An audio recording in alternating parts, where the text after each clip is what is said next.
Hello students, welcome to your favourite channel physics in Telugu. మన physics in Telugu ఛానల్లో target series అనేసి స్పెషల్గా IP 2025 intermediate board exams ఎవరైతే రాస్తున్నారో వాళ్ళ కోసం స్పెషల్గా ఈ సిరీస్ అనేది స్టార్ట్ చేయడం జరిగింది. ఇఫ్ యు ఆర్ న్యూ, జనరల్గా ఈ సిరీస్ మెయిన్ ఉద్దేశం ఏంటో 2 minutesలో మాట్లాడేసుకుందాం. సో ఈ సిరీస్లో మనం ఎవ్రీ సబ్జెక్ట్ నుండి హైలీ వెయిటేజ్ ఉన్న చాప్టర్స్, దాంతోపాటు ప్రీవియస్ ఇయర్ క్వశ్చన్స్ అన్నింటినీ కూడా ఆల్టర్ చేసుకొని ఎవ్రీడే ఒక లెక్చర్ లాగా మీకు 4 సబ్జెక్ట్స్ నుండి కూడా ఎవ్రీడే లెక్చర్ అనేది మన ఛానల్లో రిలీజ్ అవ్వడం జరుగుతుంది. దీనికి సంబంధించిన పీపీటీస్ కానివ్వండి and next notes, DPPs, everything కూడా మన ఛానల్ యొక్క యాప్ దానిలో మనకు అవైలబుల్ ఉంటుంది నాన్న.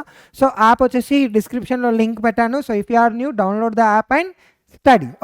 So ivalti session lo Lokesh sir is going to teach inter first year students. So first year వాళ్ళకు మనం యానిమల్ డైవర్సిటీ 2 నుండి వచ్చే క్వశ్చన్స్ అన్నిటిని కూడా మనం ఇప్పుడు డిస్కస్ చేసుకుందాం. జనరల్గా మీరు బ్లూ ప్రింట్ ప్రకారం చూసుకుంటే, ప్రీవియస్ ఇయర్ క్వశ్చన్స్ని చూసుకుంటే కనుక ఈ చాప్టర్ నుండి మనకు ఒక 2 marks క్వశ్చన్ అండ్ ఒక 4 marks క్వశ్చన్ ఖచ్చితంగా అడుగుతారు. అంటే చాప్టర్ వెయిటేజ్ వచ్చేసి 6 marks. అందులో మనం ఇవాళ session we will be discussing the 2 marks part. ఓకేనా? అంటే నువ్వు ఈ లెక్చర్ చూస్తే నీ పాకెట్లో 2 marks ఉన్నట్టే. ఓకేనా? Right. So as I said, what we are covering Nana, we will be covering the 2 marks questions right now. So first question on the board. List out the characters shaped by chordates and echinoderms. Chordates ఇంకా ఎకైనోడర్మ్స్ share చేస్తున్న common characters ఏంటి అని అడుగుతున్నారు. So ఇవి రెండు కూడా మనం చూసుకుంటే మనకు తెలిసినట్టే both are in the deuterostome condition. అంటే ఫస్ట్ ఆనస్ ఫామ్ అవుతుంది, తర్వాత మౌత్ అనేది ఫామ్ అవుతుంది.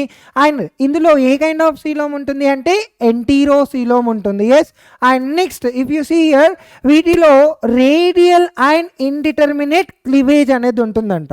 సిమెట్రీ వచ్చేసి రేడియల్ అండ్ ఇండిటర్మినేట్ క్లీవేజ్ అనేది ఉంటుందంట. This is the common characters which are shared by both chordates and echinoderms. Next question. Write 4 salient features of cyclostomes. Cyclostomes గురించి 4 salient features రాయమని చెప్తున్నాడు. ఫస్ట్ ఆఫ్ ఆల్ సైక్లోస్టోమ్స్ చూసుకుంటే వీటికి జా అనేది ఉండదు. అండ్ నెక్స్ట్ వీటి బాడీని చూసుకుంటే స్లెండర్గా, లాంగ్గా, వీటి మీద స్కేల్స్ కూడా ఉండవు. ఓకేనా? నెక్స్ట్ వీటి మౌత్ చూసుకుంటే రౌండ్గా సక్కర్తో ఉంటుంది. అండ్ దీనిలో మనం చూసుకుంటే tongue is going to be a horny teeth. So tongue మీద హార్నీ టీత్ అనేది ఉంటుంది. అండ్ వీటిలో హార్ట్ మనం చూసుకుంటే కనుక ఇట్ ఈస్ 2 chambered. సో ఇక్కడ అతను 4 రాయమంటున్నాడు, నువ్వు 5 రాసిరా, అప్పుడు నీకు మార్క్స్ కట్ అవ్వవు. ఓకేనా? ఆ 5 సింపుల్గా గుర్తుపెట్టుకోవచ్చు. ఫస్ట్ ఆఫ్ ఆల్ సైక్లోస్టోమ్స్ చూడు, జాలెస్గా ఉన్నాయి. అండ్ బాడీ చూడు, లాంగ్గా, స్లెండర్గా, స్కేల్లెస్ అండ్ ఈల్ లాగా ఉంటుంది. మౌత్ వచ్చేసి రౌండ్ అండ్ సక్టోరియల్. టంగ్ వచ్చేసి it is bearing horny teeth. Heart వచ్చేసి 2 chambered. ఓకేనా? సో డయాగ్రామ్ని గుర్తుపెట్టుకో, ఆన్సర్ని రాసేసాయి. ఓకేనా? Right. Let's move to the next question. What is the importance of endostyle in lancelets and ascidians? ఎసిడియన్స్లో ఇంకా ల్యాండ్స్లెట్స్లో ఎండోస్టైల్ ఒక ఇంపార్టెంట్ ఏంటి అంటున్నాడు. సో ఎండోస్టైల్ అంటే ఇదొక మ్యూకస్ సెక్రీటింగ్ లాంగిట్యూడినల్ గ్రూవ్. ఎక్కడ ఉంటుందంట? It is present on the ventral part. It is present on the ventral part of the pharynx region. So this is what written here.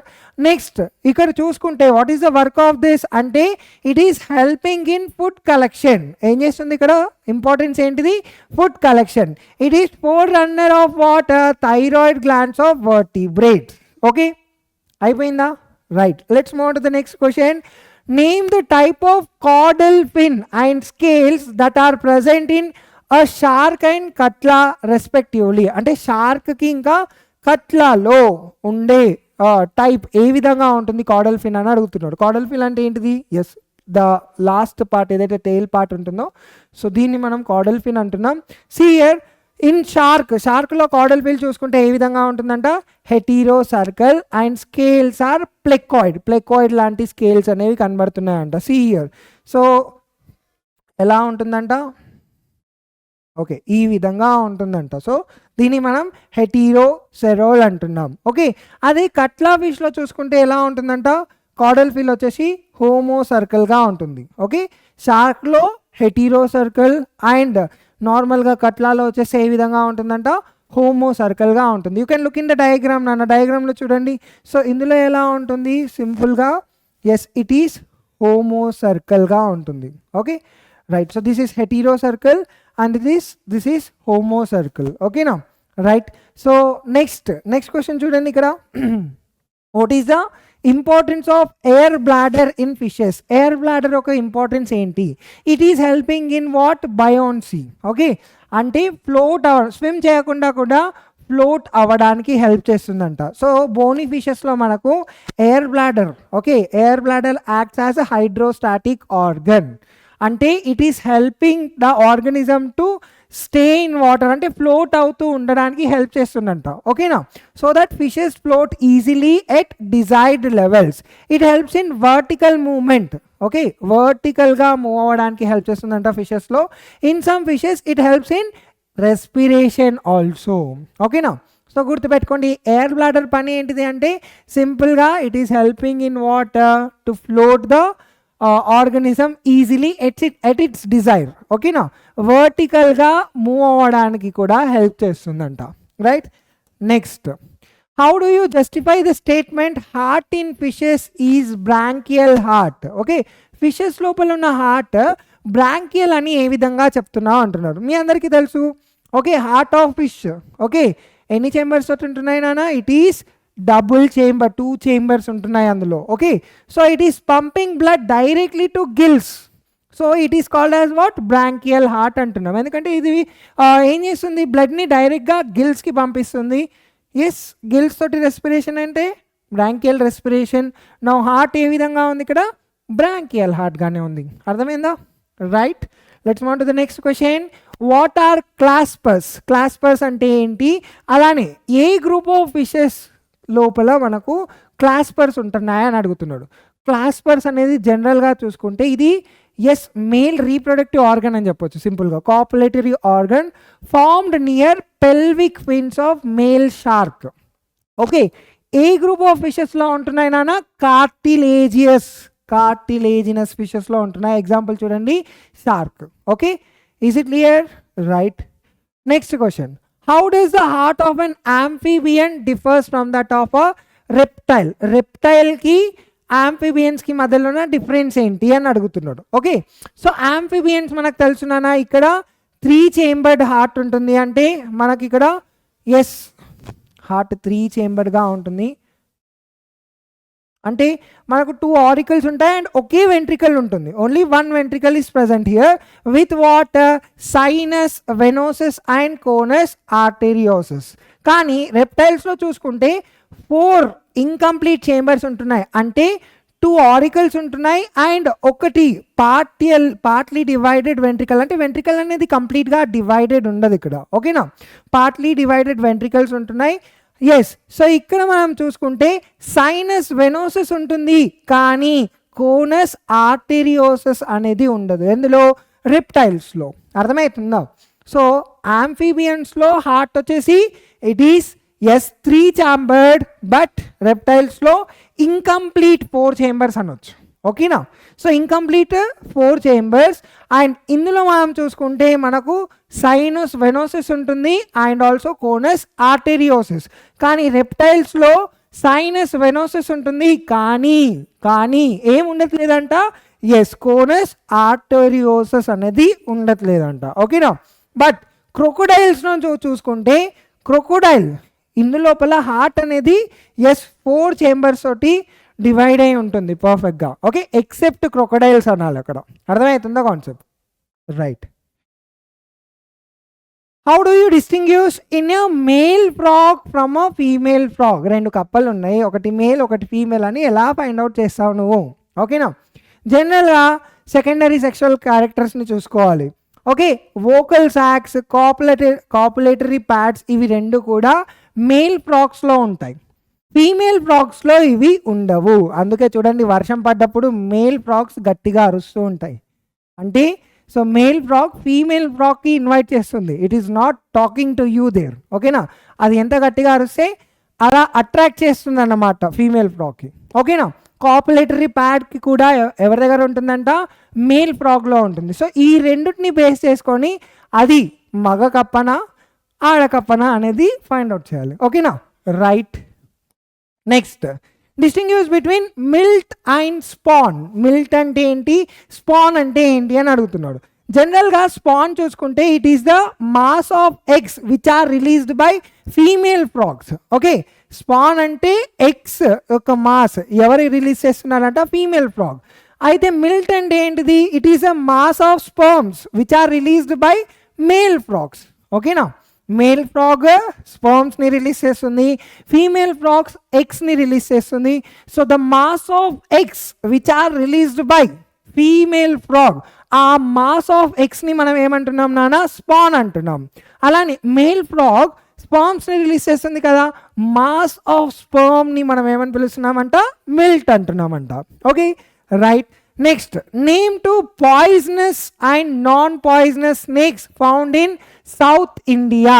South ఇండియాలో ఉన్న రెండు నాగం పాములు, రెండు పాయిజనస్ స్నేక్స్, అలానే రెండు non poisonous snakes అడుగుతున్నారు. ఓకేనా, మీరు ఏదైనా ఆలోచిస్తున్నారా, ఏదైనా పాము దొరికిందా మీకు ఇప్పటికీ? Okay, leave it. So poisonous snake వచ్చేసి naja naja and viper russelli. Okay, next non poisonous వచ్చేసి టయాస్ అంటే ర్యాట్ స్నేక్ అంటాం. నెక్స్ట్ ట్రాపిడోనటస్ అంటే ఇది మనకు నార్మల్గా చెరువులలో కనిపిస్తుంది. ఓకేనా, ఇది కాకుండా ఇంకేదైనా స్నేక్ ఉంటే కమెంట్ చేసి చెప్పండి. Okay, right. Name the 4 extra embryonic membranes. ఏవైతే ఉంటాయో ఎంబ్రియో మీద మెంబ్రెయిన్స్ ఉంటాయన్నాం కదా, ఆ 4 ఏంటో రాయమని చెప్తున్నాడు. సో ఏంటవి, yes, amnion, allantois, chorion and yolk sac. Okay, amnion, allantois and next chorion and next yolk sac. ఇవి 4 కూడా yes, these are the extra embryonic membranes. Okay, right. So జనరల్గా మనం చూసుకుంటే మన హ్యూమన్ బీయింగ్స్లో యోక్ సాక్ ఒక ఇంపార్టెంట్ ఏమి ఉండదు అక్కడ. Okay, what are the Jacobson's organs, what is their function. Jacobson organs అంటే ఏంటిది, వాటి పని ఏంటిది అని అడుగుతున్నాడు. ఓకేనా, సో జాకబ్సన్స్ ఆర్గన్స్ వచ్చేసి ఇవి highly specialised olfactory structures. ఎక్కడ కనిపిస్తున్నాయంట, స్నేక్స్లో కనబడుతున్నాయంట. ఓకేనా, అలానే కొన్ని లిజర్డ్స్లో కూడా కనబడతాయి. ఈ యానిమల్స్లో ఎస్ టంగ్ వచ్చేసి ఎస్ ఎలా ఉంటుందంట, it is split. Okay, the animals may have bifid tongue to collect scent particles. Okay, right. So ఈ జాకబ్సన్ ఆర్గన్ యొక్క పని ఏంటిది అంటే they are helping in smelling. Okay, so Jacobson organ ఎక్కడ కనిపిస్తుందంట, స్నేక్స్లో కనబడుతుంది, స్మెల్ చేయడానికి హెల్ప్ చేస్తుంది. ఈ యానిమల్స్లో టంగ్ ఎలా ఉంటుందంట, బైఫిడ్గా ఉంటుంది. అంటే ఒక పాముని గుర్తుపెట్టుకుంటే ఎన్ని ఆన్సర్స్ రాయొచ్చో చూడండి. Okay, right. Next, what are pneumatic bones, how do they help birds. చూడండి, what are pneumatic bones, how do they help birds. ఒకవేళ ఆన్సర్ రాలేదనుకో ఎంత చక్కగా రాయొచ్చు తెలుసా, pneumatic bones are found in birds, they help in flight. Yes, see pneumatic bones are bones which are having what, air cavities. Air cavity ఎందుకు ఉంది ఇప్పుడు, because bird ఎగరాలి అంటే వెయిట్ తక్కువగా ఉండాలి. సో ఇక్కడ బోన్స్ వచ్చేసి హాలోగా ఉంటున్నాయి with air cavities. So they are reducing the weight of the bird యొక్క వెయిట్ తగ్గుతుంది కాబట్టి అది ఈజీగా ఎగిరిపోతుంది అన్నమాట. Understand the concept, right. What is wish bone, మళ్ళీ question related to what, it is related to the birds only. See, what are the skeletal components that form it? Wishbone అంటే ఏంటిది, ఏమేం స్కెలిటన్ బోన్స్ కలిసి ఇది form అవుతుందని అడుగుతున్నాడు. So birds లోపల wish bone అనేది ఒక వి షేప్డ్ బోన్ నాన్న, వి షేప్డ్గా ఉంటుంది. దీన్ని మనం furcula or merry thought bone అని కూడా పిలుస్తాం. ఓకే, ఇది ఏ విధంగా ఫామ్ అయిందంట, fusion of 2 clavicles and inter clavicle. 2 clavicles and inter clavicle fuse అవ్వడం వల్ల మనకు వి షేప్డ్ బోన్ అనేది ఫామ్ అయిందంట. ఎక్కడ, it is found inside the birds. ఇది ఎలా యాక్ట్ చేస్తుందంట, స్ప్రింగ్ లాగా యాక్ట్ చేస్తుందంట. సో బర్డ్స్ ఎగిరేటప్పుడు ఓకే వింగ్స్ని ఎస్ ఈజీ మూమెంట్ కోసం ఇది హెల్ప్ చేస్తుందంట. ఓకేనా, right. Next, how does a mature RBC of a mammal differ from that of other vertebrates. అంటే మ్యామెల్స్కి ఇంకా వర్టిబ్రేట్స్కి మధ్యలో ఆర్బీసీ సెల్స్లో డిఫరెన్స్ ఏముందో అడుగుతున్నాడు. సో ఆర్బీసీ ఆఫ్ మమ్మల్ చూసుకుంటే సర్కులర్గా ఉంటుంది, బైకాన్కేవ్గా ఉంటుంది అండ్ ఈ న్యూక్లియేటెడ్, ఇది గుర్తుపెట్టుకోవాలి. సో ఈ న్యూక్లియేటెడ్ డిస్క్స్ ఉంటున్నాయి. వేరాస్ అదర్ వర్టిబ్రేట్స్లో చూసుకుంటే ఇందులో సర్కులర్ అన్నాం, ఇక్కడ ఓవల్గా ఉంటుంది. ఇక్కడ బై కాన్కేవ్ అన్నాం, ఇక్కడ బై కాన్వెక్స్ అంటున్నాం. ఇక్కడ ఈ nucleate but here it is nucleated, అంటే ఎగ్దమ్ అపోజిట్. ఓకేనా, right. Next, name the 3 meninges in which group of animals do you find all of them. 3 meninges వచ్చేసి మనకు బ్రెయిన్లో కనబడతాయి. ఓకేనా, so name the 3 meninges which are found in your brain. Okay, so ఆ 3 meninges ఏంటి తెలుసా? Outer, okay, outer వచ్చేసి మనకు dura mater, middle arachnoid and inner pia mater. Okay, so dura mater, arachnoid and next pia mater, ఇది గుర్తుపెట్టుకోవాలి. 3 things. Outer side వచ్చేసి మనకు dura mater ఉంటుంది అండ్ నెక్స్ట్ మిడిల్లో అంటే సెకండ్ వన్ అరెక్నాయిడ్ ఉంటుంది, ఇన్నర్ మోస్ట్ పయా మ్యాటర్ ఉంటుంది. ఓకేనా, right. They are present in what? Mammal groups. Okay, మ్యామల్స్లో కనబడుతున్నాయి. Okay, right. So next question కావాలా? Yes, that's all. ఈ లెసన్ నుండి మీకు విఎస్ఐక్యూస్ వస్తాయి, ఈ పార్ట్స్ నుండి కవర్ అయ్యే ఛాన్సెస్ ఉంటాయి. And at the end, okay, లాస్ట్కి మనం శాంపుల్ పేపర్స్ కూడా సాల్వ్ చేస్తాం. Yes, we will be completely trying there to give our level best. ఇక్కడ దాకా మనం ఒకవేళ మీరు కూడా నాతో పాటు ఫాలో అవుతే definitely you have covered all the 2 marks questions which are suppose to be asked in your next examination. ఓకేనా, so I hope everybody enjoyed the session. బాగుండే కదా? So if you having any doubts please do comment down and let me know. So మీ comments చూస్తూనే ఉంటాం. And next సెషన్లో మనం ఇంకా మంచి వెయిటేజ్ ఉన్న టాపిక్స్ని తీసుకొని వచ్చేద్దాం, చదువుకుందాం. Until then keep learning. Thank you once again. This is Lokesh మెద్రాజ్కర్.